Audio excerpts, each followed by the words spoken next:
எண்ணிலடங்காத சித்தர்கள் எல்லாம் தேடி தேடி போயிட்டு ஒரு இடத்த கண்டுபிடிச்சி அந்த இடத்துல சிவபெருமான உணர்ந்தார்கள் அப்படின்னு சொன்னா அது திருவண்ணாமலை தான். பஞ்சபூதங்கள்லயே நம்மள பிரமிக்க வைக்கக்கூடியது நெருப்பு. நெருப்பை பார்த்து பயந்துட்டு இருந்த மனிதன் பிற்காலத்துல அந்த பயத்தை மாத்தி நெருப்பை வணங்க ஆரம்பிச்சிருக்கான். நெருப்போட அவசியத்தை தெரிஞ்சதாலதான் அந்த நெருப்பை உணர ஆரம்பிச்சிருக்கான், வணங்கவும் ஆரம்பிச்சிருக்கான். ஒவ்வொரு மனுஷங்குள்ளயும் ஒரு தீப்பிழம்பு இருக்கு. அந்த நெருப்பு இல்லை அப்படின்னா அந்த மனுஷனால உயிர் வாழ முடியாது அப்படிங்கறத புரிஞ்சிருக்கான். சயின்டிபிக்கா பார்த்தா கூட நம்மளோட உடல்ல நெருப்பு எரிஞ்சிட்டு இருந்தாதான் நம்ம உயிரோட இருக்கிறதுக்கான அறிகுறி. அந்த நெருப்பு குளிர்ந்துடுச்சு அப்படின்னா நம்மளால நடமாட முடியாது. நமக்குள்ள எரிஞ்சிட்டு இருக்க அந்த நெருப்பு அணைஞ்சிடுச்சு அப்படின்னா நம்மளால உயிரோட நடமாட முடியாது அப்படிங்கறத முதல்ல நம்ம உணரணும். அதனாலதான் உயிரை கொடுக்கக்கூடிய தன்மையும் உயிரை எடுக்கக்கூடிய தன்மையும் நெருப்புக்கு மட்டும்தான் இருக்குன்னு சொல்லுவாங்க. உடல்ல இருக்கக்கூடிய உயிருக்கு அழிவற்ற தன்மையை கொடுக்கக்கூடிய பலம் நெருப்புக்கு இருக்கு.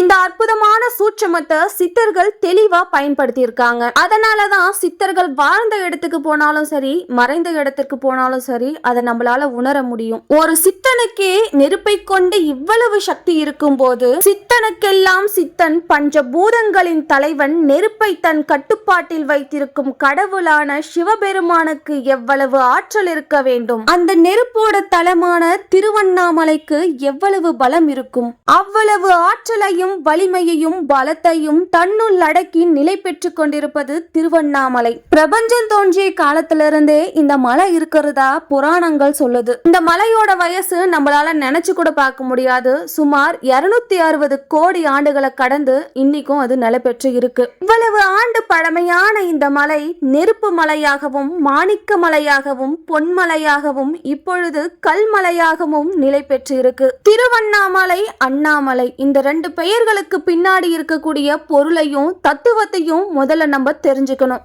அண்ணுதல் அப்படின்னா நெருங்கி செல்லுதல் அப்படின்னு ஒரு பொருள் இருக்கு. அதே மாதிரி தான் நெருங்கி செல்ல முடியாதது அப்படின்னா அண்ணா அப்படின்னு சொல்லுவாங்க.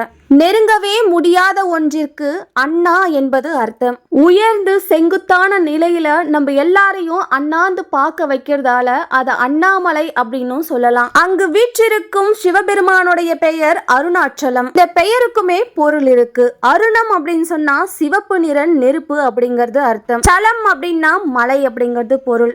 ஈசன் எரியும் நெருப்பின் தன்மையை கொண்டிருக்கிறதால இந்த தலம் அருணாச்சலம் அப்படின்னு சொல்றாங்க. இந்த மலையை சுத்தி 108 சிவலிங்கங்கள் மறைந்து புதைந்து இருக்கிறதா ஒரு நம்பிக்கை இருக்கு. மலையே சிவமாக இருக்கக்கூடிய மலையும் 108 சிவலிங்கங்களை கொண்டுள்ள இந்த மலையை சுத்தி தான் கிரிவல பாதை இருக்கு. உலகத்திலேயே மிகப்பெரிய புத்தர் சிலை இருக்கு அப்படின்னா ஒரு மலையே சிவனாகவும் ஈசனாகவும் வீற்றிருக்கக்கூடிய ஒரு அதிசய மலை நம்மளுடைய தமிழ்நாட்டில தான் இருக்கு. தென்னிந்தியாவில மிக மிக பழமையான நகரங்கள்ல திருவண்ணாமலையும் ஒண்ணு. கார்த்திகை தீபம் அப்படின்னு சொன்னாலே நம்ம நினைவுக்கு வரக்கூடிய ஒரே ஒரு விஷயம்தான் திருவண்ணாமலையும் அங்க ஏற்றப்படக்கூடிய அந்த தீபத்தை பத்தி தான். இதுக்கு பின்னாடி நிறைய வரலாறு மட்டும் இல்ல அறிவியலும் இருக்கு அப்படிங்கறத நம்ம முதல்ல புரிஞ்சுக்கணும். கார்த்திகை அப்படின்னு சொல்லப்படுற விண்மீன் கூட்டங்கள் எல்லாம் அடிவானில் தோன்றி நம்மளுக்கு காட்சி கொடுக்கக்கூடிய மாதம் கார்த்திகை மாதம். நம்மளோட பாரம்பரியத்துல ரொம்பவே சிறப்பா கொண்டாடப்பட்ட ஒரு விழா அப்படின்னா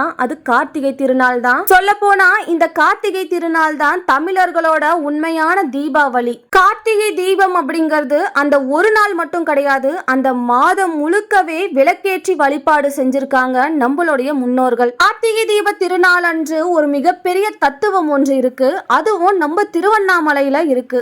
கார்த்திகை தீப திருநாள் அன்னைக்கு அண்ணாமலையார் சன்னதியில அதிகாலையில ஒரு விளக்கு ஏற்றி அதன் மூலம் மேலும் ஒரு 5 விளக்கு ஏற்றி வழிபாடு செய்வாங்க. அதுக்கப்புறம் அந்த தீபங்கள் எல்லாத்தையும் ஒன்றாக்கி அண்ணாமலையாருக்கு முன்னாடி வச்சிருவாங்க.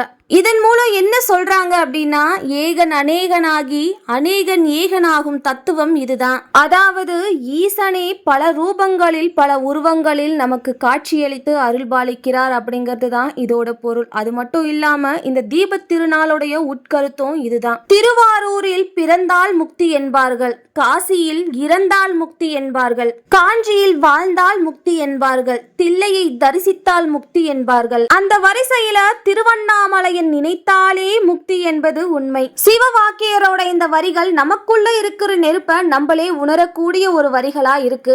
நெருப்பை மூட்டி நெய்யை விட்டு நித்தம் நித்தம் நீரிலே விருப்பமோடு நீர் குளிக்கும் வேத வாக்கியம் கேளுமின். நெருப்பும் நீரும் உம்மிலே நினைந்து கூற வல்லிரேல் சுருக்கமற்ற ஜோதியை தொடர்ந்து கூடலாகுமே. அதாவது நெருப்பு அப்படிங்கிறது நமக்குள்ள இருக்க அந்த குண்டலினி அக்னின்னு சொல்றாங்க. நீர் அப்படிங்கிறது நமக்குள்ள இருக்க ரத்தம். நம்மளுடைய உடம்பே ஒரு நெருப்பு குண்டம் தான். நம்மள இருக்கக்கூடிய இறைமையை தான் நம்ம வணங்க வேண்டிய கடவுள். யாரு ஒருத்தன் இந்த தத்துவத்தை புரிஞ்சுக்கிறானோ அவன் ஜோதி வடிவிலான கடவுளை நிரந்தரமா அடைஞ்சு யோக நிலையை பெறலாம் அப்படின்னு சொல்றாரு சிவவாக்கியர். வரப்போற தீப திருநாள் அன்னைக்கு இந்த தத்துவத்தை உணர்ந்து வழிபாடு செய்யுங்க. எல்லாருக்கும் ஈசனுடைய அருள் கிடைக்கும். நம்ம சேனல்ல இந்த மாதிரி வரலாற்று பதிவுகள் எல்லாம் நிறைய கொடுத்துருக்கேன். வேணும்னா சேனலுக்குள்ள போய் பாருங்க. இந்த மாதிரி நிறைய வீடியோஸ் வேணும் அப்படின்னா கவின் தனு vlogs சப்போர்ட் பண்ணுங்க. இந்த வீடியோ உங்களுக்கு பிடிச்சிருந்தா லைக் ஷேர் பண்ணிட்டு நம்ம சேனலை சப்ஸ்கிரைப் பண்ணிக்கோங்க. நெக்ஸ்ட் vlogல பார்க்கலாம். பாய்.